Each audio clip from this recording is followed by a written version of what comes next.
అంటే అధికారులు చర్యలు తీసుకోవాల్సిన అధికారులు వాళ్ళ చెప్పు చేతుల్లో ఉండడంతో చెప్పు చేతుల్లో ఎట్లుంటారు వీళ్ళు ఫస్టే కమ్మేస్తారు అన్నట్టు. ఎప్పుడైతే ఎక్కడైతే ఒకరితో గుర్తుపెట్టుకోండి, ట్రాక్టర్లు పెట్టి ఏదైనా జేసీ పెట్టి చిన్నగా కొడితే అక్కడికి ఎంబడేస్తారు ఇరిగేషన్ డిపార్ట్మెంట్ వాళ్ళు లోకల్లో ఉంటారు కదా, లోకల్లో ఉండే వాళ్ళు ఆ కెనాళ్ళు చూసుకునే వాళ్ళు ఎంబడేస్తారు.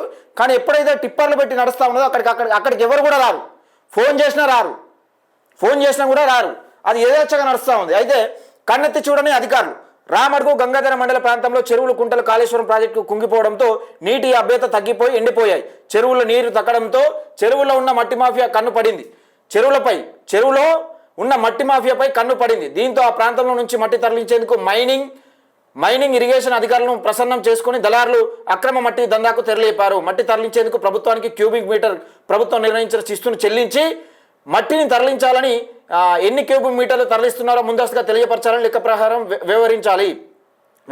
అయితే అధికారుల ముందే ప్రసన్నం చేసుకోవడంతో వారు అటువైపు కన్నెత్తి చూడడం కూడా, దీంతో మట్టి తరలిస్తున్న అధికారులు ఇష్టానుసారంగా మట్టిని తీస్తూ చెరువును కుంటలను బొందలగడ్డగా మారుస్తున్నారు. గోరంత చెల్లింపులు జరిపి కొండంత మట్టిని తరలిస్తూ సొమ్ము చేసుకుంటున్నారు. క్యూబిక్ మీటర్లలో గవర్నమెంట్కు శిస్తు కట్టాలి. ఒక క్యూబిక్ మీటర్ కట్టి ఎన్ని క్యూబిక్ మీటర్లు తీస్తున్నారు అనేది కథం, దానికి లెక్కలేదు. దానికి మరి ఒక క్యూబిక్ మీటర్కి పర్మిషన్ తీసుకున్నారు కదా, గిన్ని రోజులు వస్తుందని ఏ అధికారాన్ని వచ్చి చెక్ చేస్తాడా అంటే దానికి కూడా లేదు.